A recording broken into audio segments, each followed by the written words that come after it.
Pemirsa NASA tercinta di seluruh Nusantara, kita sedang berada di sebuah kebun kakao milik sebuah perusahaan besar swasta, tepatnya di Desa Kota Parit, Kecamatan Selesai, Kabupaten Langkat, Provinsi Sumatera Utara. Selamat pagi Bapak. Selamat pagi. Bisa Bapak perkenalkan nama dan alamat Bapak? Nama saya Budianto, alamat di perumahan kebun ini dan tepatnya di Desa Kota Parit, Kecamatan Selesai, Kabupaten Langkat. Berapa luasan dari kebun ini Pak? Luas ini 370 hektar. Umurnya itu variasi antara 15 sampai 20 tahun, tapi yang banyak di 20 tahunnya. Jenisnya yang dipakai adalah jenis Cirolo dan Forastero. Sudah menggunakan produk NASA? Sudah. Apa saja Pak?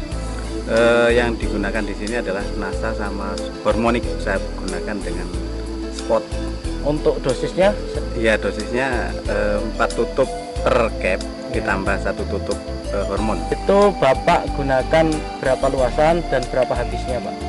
Yang saya gunakan kurang lebih 150 hektar. Nah, itu menggunakan 200 pasang per bulan. Kemudian untuk luasan 370 hektar ini sudah menggunakan produk NASA, itu berapa blok Pak? Saya coba sudah kurang lebih 60% dari luasan itu sudah menggunakan produk NASA. Tapi saya aplikasikan mulai bulan Januari tahun 2005. Untuk intervalnya Pak, interval pemupukan NASA yang Bapak lakukan untuk kebun ini, itu bagaimana Pak? Ya, jadi kita sesuaikan dengan tren produksi yang ada di Sumatera Utara. Itu tren produksi pada bulan Agustus sampai dengan bulan Maret, sehingga saya gunakan pas musim bunga di bulan Februari sama Maret untuk merangsang bunga di situ, dan aplikasi kedua nanti di bulan September Oktober ini untuk semester 1 tahun depannya. Selain pupuk dari NASA, Bapak masih juga menggunakan pupuk kimianya Pak ya? Masih. Biasanya itu dalam 1 tahun itu Bapak menggunakan untuk per pokok berapa Pak? Itu sesuai dengan rekomendasi. Kita memang melakukan rekomendasi tiap 2 tahun sekali. Jadi untuk urea itu 600 gram yang diaplikasikan 2 kali. SP sama KCL masing-masing 100 gram juga diaplikasikan setahun 2 kali. Kemudian kalau dilihat Pak ya, tanaman di sini jarak tanamnya berapa ini Pak? Ini memang bekas tanaman karet yang ditanami di bawahnya dengan cara nanam biji atau yang dikenal dengan seed head stick. Jadi jaraknya itu variasi, ada yang 1-2, ada yang 2-4. Dengan kerapatan pohon, kalau yang tanaman rapat gini sampai 1.500, tapi yang untuk ukuran 24 sekarang rata-rata populasi tinggal kurang lebih 800 pohon per hektar.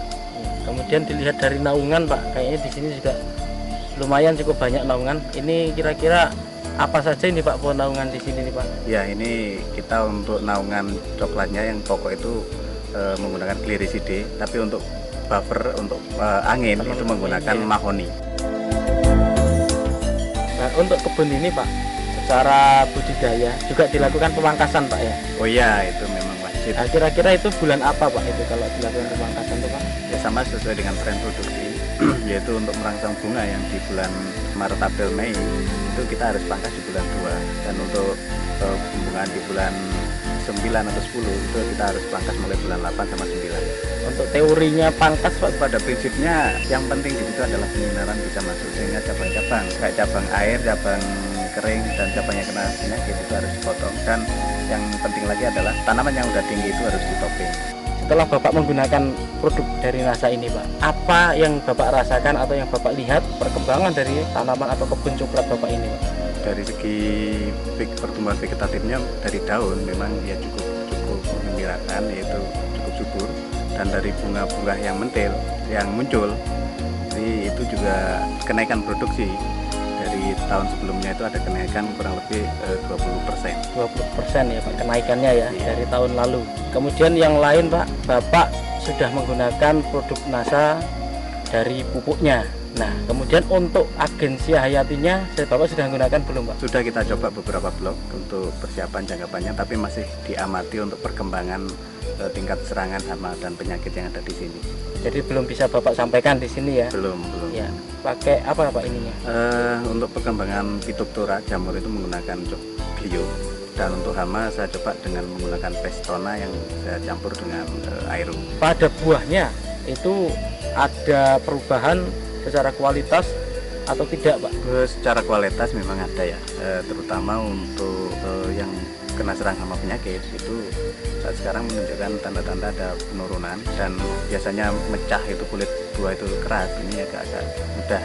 Dan yang menggembirakan lagi itu dari rendemen itu ada kenaikan, itu biasanya itu 33 sampai dengan 35, ini bisa ke 37-38%. Pemirsa Nasa, di sini Bapak Budianto selaku manajer di sebuah kebun kakao ini, beliau juga sebagai manajer di processing atau di pabrik dari pengolahan kakao. Bagaimana prosesnya kemudian sampai akhir, termasuk dalam fermentasi dan rendemennya, Pak?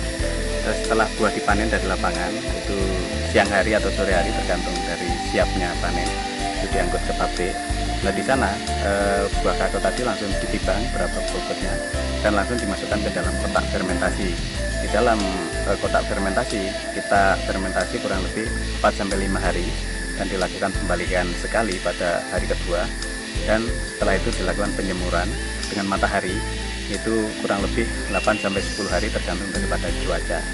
Dan setelah itu kalau biji udah kering dimasukkan ke dalam gudang dan disortasi, yaitu untuk menentukan kualitas biji, untuk menentukan grade A atau B dan sebagainya, baru dilakukan pemakingan. Dari pemakingan itu sudah ada yang menerima, Pak, ya, ataupun ini sudah terikat kontrak atau demikian, Pak, ya? Iya betul, jadi ini sudah kontrak, tinggal menentukan jadwal kapan waktu pengirimannya.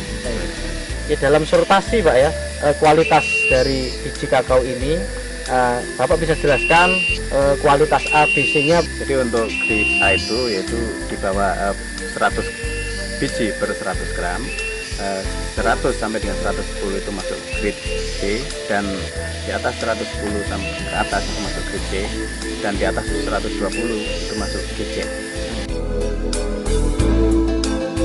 Dari sini kami ingin Bapak menyampaikan pesan dan kesan untuk pemirsa Nasa di seluruh Nusantara. Jadi harapan saya untuk masyarakat di Indonesia tidak usah ragu lagi untuk menggunakan produk Nasa, karena sudah terbukti saya sendiri untuk di perkebunan ini dengan menggunakan produk Nasa ada optimalisasi produksi yang tadinya itu turun seiring dengan umur, dengan menggunakan Nasa bisa optimal lagi sesuai dengan standar, sehingga ya termasuk di kebun kami ada kenaikan kurang lebih 20%.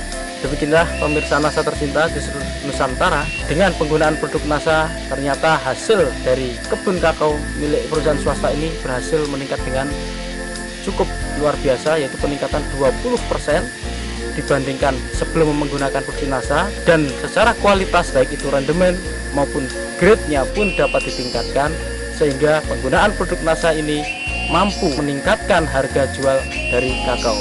Demikian tim liputan Nasa dari Sumatera Utara, reporter Syahria Reza dan kameramen Adi Nugroho melaporkan. Salam Nasa.